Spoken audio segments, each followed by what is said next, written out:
Graça e paz, boa tarde, Deus abençoe a todos. Estamos de volta com a carta do apóstolo Paulo à igreja de Corinto e chegamos ao capítulo sexto, ao sexto capítulo.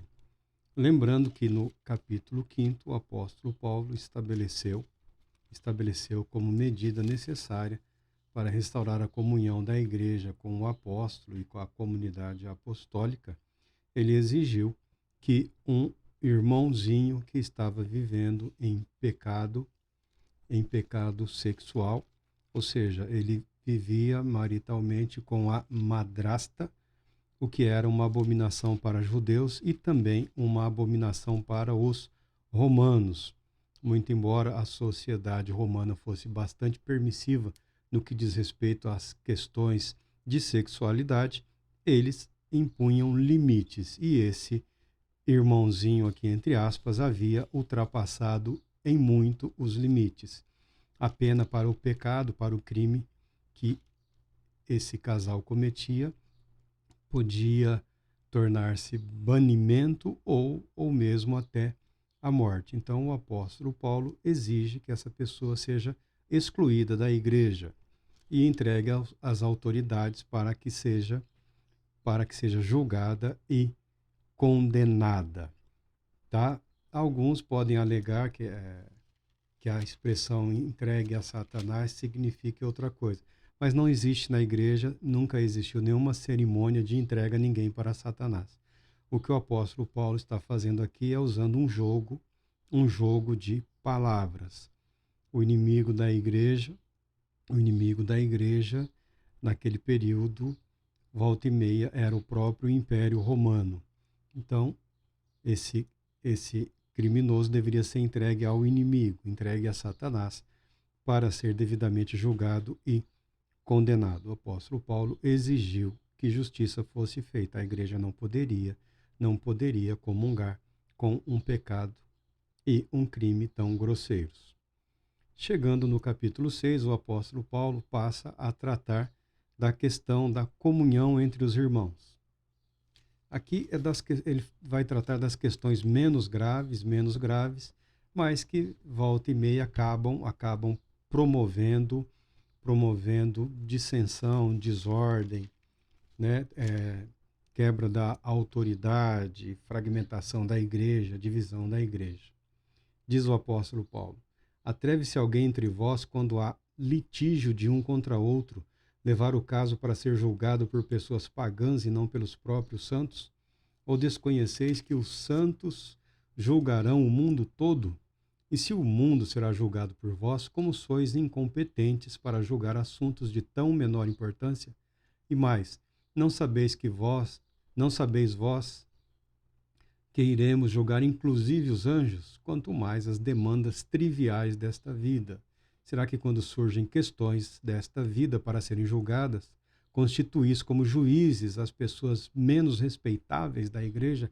É para a vergonha, é para a vossa vergonha que me expresso dessa forma. Não há porventura nem ao menos um sábio entre vós que possa julgar uma contenda entre irmãos? Graças a Deus pela sua palavra. E que o Santo Espírito nos abençoe e nos ilumine. O apóstolo Paulo continua bastante indignado com o comportamento da igreja de Corinto. Desta vez, não é necessariamente pela gravidade dos pecados, mas é de uma terrível mania que os irmãos daquela igreja tinham de que, por qualquer motivo, acionavam a justiça. O apóstolo Paulo considerava isso também uma vergonha para o Evangelho de Jesus Cristo. Ele considerava esse comportamento vergonhoso. Ele chega a sugerir que seria preferível que as pessoas sofressem um prejuízo ou sofressem um dano. No que diz respeito a acionar a justiça diante de prejuízos, prejuízos de qualquer ordem, de qualquer natureza, vale lembrar que o próprio apóstolo Paulo, quando foi injustamente preso e condenado, vendo que a situação não se resolveria ali entre os judeus, ele recorreu a Roma, ele recorreu ao sistema jurídico, ao sistema judiciário do Império Romano, como cidadão romano, título que ele havia herdado do pai, o apóstolo Paulo podia recorrer para a justiça romana. E ele o fez. E ele o fez sem nenhum problema. Então o apóstolo Paulo não está tratando aqui de questões sérias, de questões graves, de questões de assuntos importantes. Ele, como cidadão, agiu dentro dos seus direitos e exigiu que fosse feita justiça. Em mais de uma ocasião, numa das últimas, ele recorreu ao tribunal romano, não se submetendo ao juízo dos judeus ou dos governantes locais da Judéia. Recorreu a Roma. Então, não há absolutamente nada de errado em procurar a justiça.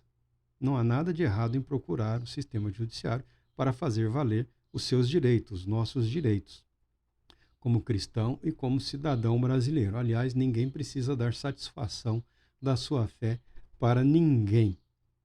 Desfrutamos no Brasil, por enquanto, de liberdade religiosa e cada qual busque fazer valer os seus direitos nesse sentido.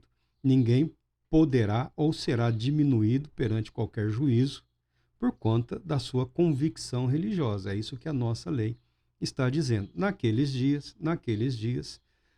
o cristianismo ele era encarado pelo governo romano como um apêndice do judaísmo.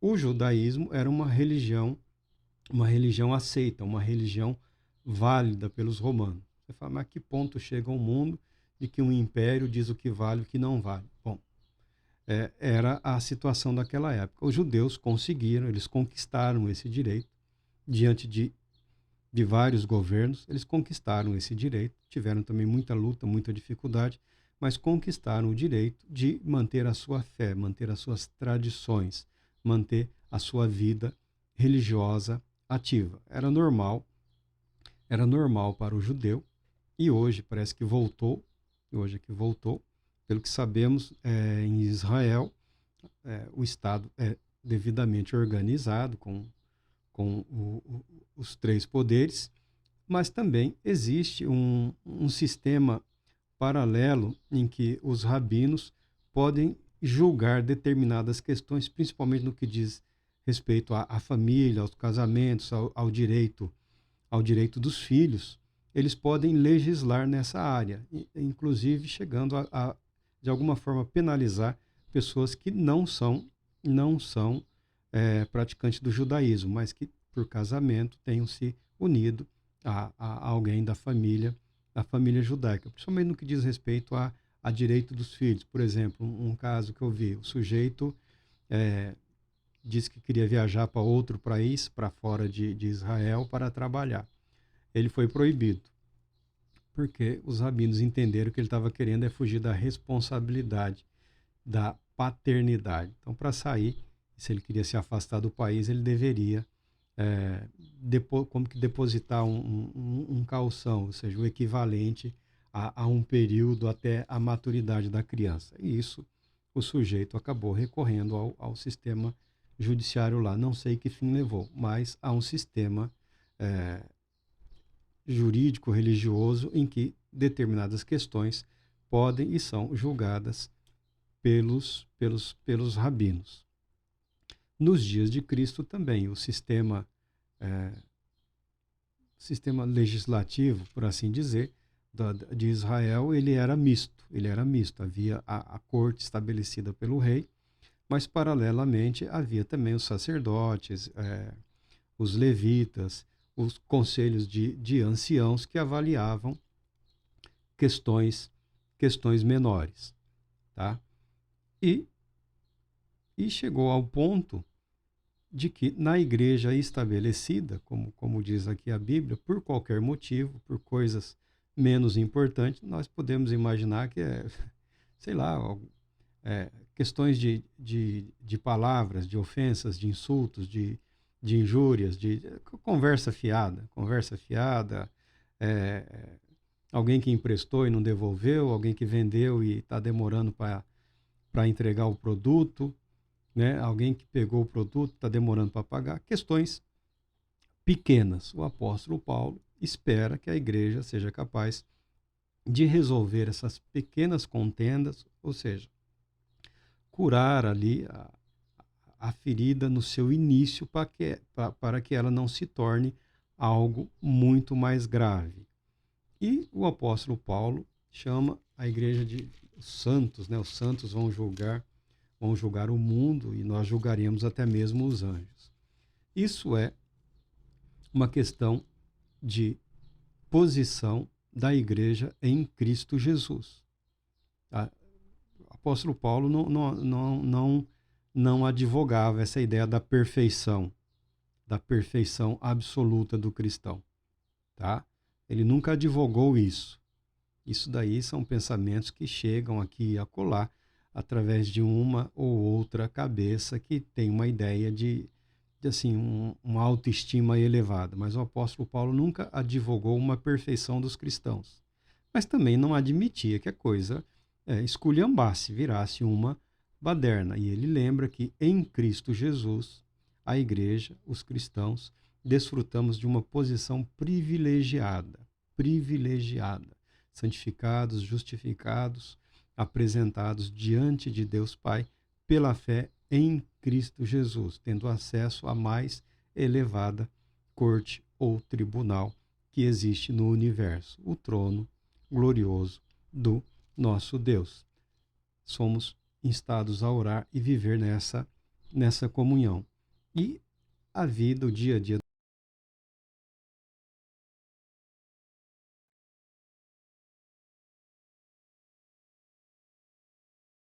como também colocava pessoas menos capacitadas para julgar essas contendas, o que tornava a situação ainda pior. Nos dias de hoje, nós vemos aí um grande número de ações judiciais de pessoas, de membros de igrejas que se sentem prejudicados e recorrem ao poder judiciário. Eu sou a favor da transparência. Toda igreja tem um estatuto, tem um regimento, tem um regulamento. Todo o cristão, como membro de uma igreja, ele tem uma série de direitos, tem uma série de garantias. Que estão devidamente registradas nos estatutos das instituições. Tá? E o próprio direito civil também, ele abraça algumas questões. No que diz respeito à disciplina eclesiástica. Alguns simplesmente ignoram isso. Pessoas, quando se sentem ofendidas, acabam entrando na justiça. Pastores obrigados a celebrar casamentos e ficam nervosinhos, tal, mas porque certamente não agiram em conformidade com o estatuto, com a legislação da própria igreja. Ou não sabiam, ou ignoraram, ou desprezaram o regimento, o estatuto interno da própria igreja. Por alguma falha, por algum erro, o judiciário pode intervir. Quando um cidadão brasileiro se sente ofendido em algum direito, está aí o sistema judiciário. Mas o apóstolo Paulo, que não quer que absolutamente ninguém sofra o prejuízo. Ele não está advogando o prejuízo. Ele está perguntando: essa ofensa justifica você desqualificar diante do sistema político, social, econômico, ou mundo, como a gente gosta de falar, ou como as pessoas gostam de falar, como se vivessem em outro, né? É o mesmo mundo. Essa ofensa justifica desqualificar toda uma igreja? Esse insulto, essa palavra, o que foi dito, o que foi feito, né? Um martelo desaparecido, um alicate que quebrou, um serrote que se perdeu. Esse pouco justifica expor ao mundo todo um problema? O apóstolo Paulo entende que não. Ele entende que não. Ele entende que a igreja deve estar apta a curar as próprias feridas e a resolver os seus pequenos problemas. O apóstolo Paulo, homem temente a Deus, homem cheio do Espírito Santo, confiava muito em Deus e esperava que a igreja, sob a direção do Espírito Santo e também dos apóstolos, permitisse florescer a lideranças capazes de gerar esse sistema de controle interno sem opressão, mas pela inspiração do Espírito Santo agindo de maneira a curar as feridas, a sanar, a resolver os problemas e não agravar as situações.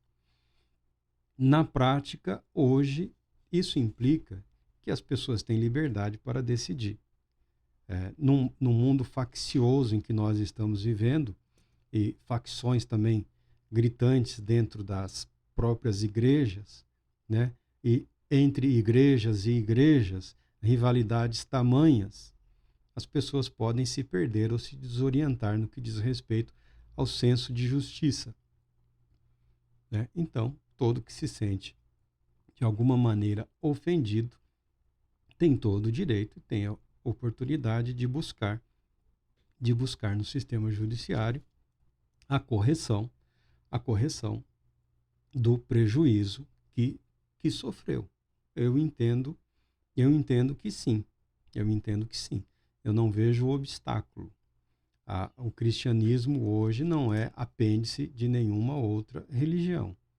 O cristianismo chegou num ponto... Hoje, na Europa, ele está embaixo, né? No chamado Oriente é fraco, muito fraco. Mas nas Américas aqui, ele ainda é forte. Ele ainda tem uma expressividade, né? Os cristãos ainda são capazes de fazer aí muito barulho, né? Barulho no sentido de chamar a atenção para as suas pautas, né? E tentar forçar valer os seus direitos. Muito embora nos dias de hoje todo mundo está lutando pelos seus direitos, cada qual com a sua bandeira, todos se valendo do mesmo princípio, o princípio de liberdade. O princípio da liberdade ele garante que ninguém tem o direito de impor ou de sobrepor as suas ideias e os seus valores sobre qualquer outro. O cristianismo não é uma imposição. A ninguém pode ser imposta a fé cristã. O concílio de Jerusalém, na primeira sábia, talvez uma das últimas sábias decisões da igreja, o próprio apóstolo Pedro questionou o pequeno grupo de fariseus, né, que queriam impor a circuncisão, ou seja, a conversão ao judaísmo, como condição para que a pessoa se tornasse cristã. E o apóstolo Pedro fala: vocês estão querendo colocar sobre os gentios um fardo que nem nós judeus fomos capazes de carregar ou de suportar. Foi a primeira decisão. Né, o que é preciso para alguém ser salvo? É preciso ter fé. É preciso a resposta de fé. Não que a resposta da fé seja uma porta aberta para... Não. A resposta de fé significa uma aceitação, uma submissão de Deus, de sua palavra, dos seus valores, dos princípios. Mas isso é algo que diz respeito ao cristão, à vida cristã. O que o apóstolo Paulo não aceita é que a igreja comece a refletir um comportamento mundano, né? Vinganças, picuinhas, maledicências, maldade, o cinismo, a ironia, porque essas coisas vão afetando a alma do indivíduo, a mente do indivíduo, e ele acaba entrando num turbilhão de ressentimento, de mágoa, de revolta, e não dificilmente ele pode ser arrastado para tudo aquilo que ele sempre abominou. Então, começa com uma coisa pequena que, se não for devidamente tratada, pode se tornar algo que cause embaraços para todos no futuro. Mas essa é a postura do apóstolo Paulo. Ele não está exigindo somente da igreja ou do chamado membro da igreja, do cristão. Ele está exigindo da igreja como um todo, o corpo ministerial, também está submetido a esse escrutínio aqui. Deve se submeter a Deus, a sua palavra, ao Espírito Santo e se permitir gerar homens aptos, capazes de administrar as diversas áreas da vida comum, da vida cristã. Dito isto, o apóstolo Paulo, ele conclui esse tópico, é que os arranjos feitos pela Bíblia têm objetivos de ajudar a pessoa. Esse tópico termina aqui, entretanto, sois vós mesmos que praticais injustiças e cometeis fraudes, e tudo isso contra os próprios irmãos. Injustiça e fraude no meio da igreja. Infelizmente havia, sempre houve e sempre haverá. Infelizmente, digo eu, porque tem um grupo de indivíduos, de homens e mulheres, que conseguem sorrateiramente ingressar nas igrejas, se não pela fé, se não pela capacidade espiritual, pelos seus próprios dons e habilidades pessoais. Pessoas sempre simpáticas, alegres, prestativas, sempre oferecendo algum serviço abaixo do preço, algum negócio que vai gerar muito lucro, né? E vão entrando, vão se infiltrando, vão participando e de repente desaparecem, levando o dinheiro de muitos, causando prejuízo, causando vergonha para a igreja. Para isso existem os regulamentos das igrejas que têm que se prevenir com relação a isso. Tudo que parece bom demais para ser verdade é bom demais para ser verdade, é mentira, tá? Então as pessoas têm que, o crente não pode se permitir ser ingênuo, esse negócio, pela fé, calma lá, meu irmão. Calma lá, meu irmão. O que você está falando é mágica, não é nem milagre. O que você está falando aí não existe, não acontece. Tá? Nunca aconteceu. Mas cada um siga a sua consciência no que diz respeito a procurar ou não o ressarcimento através da justiça, quer seja financeiro, quer seja moral ou o que for. O apóstolo Paulo espera que a igreja esteja à altura de que alguém fala, mas deixa para lá, é pouco, eu recupero, eu trabalho, Deus sempre me abençoou, não é por pouco que eu vou criar um problema maior. Né? Eu sei quem é essa pessoa, Deus sabe, mas aí é algo que o indivíduo tem que se decidir. Sempre lembrando, em questões graves, questão de crime, questões de violência, questões de abuso, existe o sistema judiciário. E o apóstolo Paulo recorreu ao sistema judiciário. A Igreja de Cristo não advoga a injustiça. Muito pelo contrário, a Igreja de Cristo advoga a justiça. Nas questões pequenas, nesses pormenores, a igreja deve aprender a se curar. Aí, cada igreja, cada grupo tem que desenvolver os mecanismos necessários para sarar essas feridas abertas entre os irmãos e irmãos, problemas causados pela própria igreja contra a própria igreja. E o apóstolo Paulo, ele encerra falando das questões, né? Que diz respeito à eternidade. Nossa questão de justiça, busca por justiça, diz respeito a buscar também a justificação, a justiça de Deus, àqueles que pela fé aceitam Cristo Jesus como seu Senhor. Não é uma questão de fazer ou não parte do Império Romano ou do Império Mundano. A questão é do pertencimento ao reino de Deus. O cristão deve ter como propósito, como objetivo central, o reino de Deus. E ele deixa claro, no que diz respeito à justiça, Deus fará justiça. Ele diz, não sabeis, é uma pergunta irônica, né? É uma retórica, é uma irônica. Não sabeis que os injustos não herdarão o reino de Deus? Não sabeis que os injustos não herdarão o reino de Deus? E ele descreve aqui, essa é uma das listas que ele apresenta. O texto está encerrado aqui no capítulo 8, mas ele passa a falar da integridade do indivíduo, usando essa questão das intrigas e das contendas. Aí ele vai passando para uma outra temática, de que o corpo é santuário de Deus. A importância do corpo. Alguns que viviam de modo irrefletido estavam aceitando a ideia de que é uma ideia que existe há muito tempo e muita gente ainda pensa assim, que a alma ou o espírito pertence a Deus e para Deus irá, e o corpo será destruído. Mas o corpo não é para destruição, o corpo é para a ressurreição. Nós acreditamos na ressurreição dos mortos para o juízo. Então, algumas pessoas advogavam que o que eu estou fazendo aqui não significa nada. O importante é a fé em Deus, o importante é como se fôssemos formados por partes diferentes. Não, o ser humano é um só.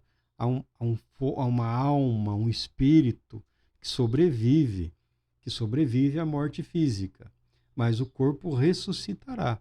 E no corpo nós prestaremos contas a Deus de tudo aquilo que fizemos no corpo.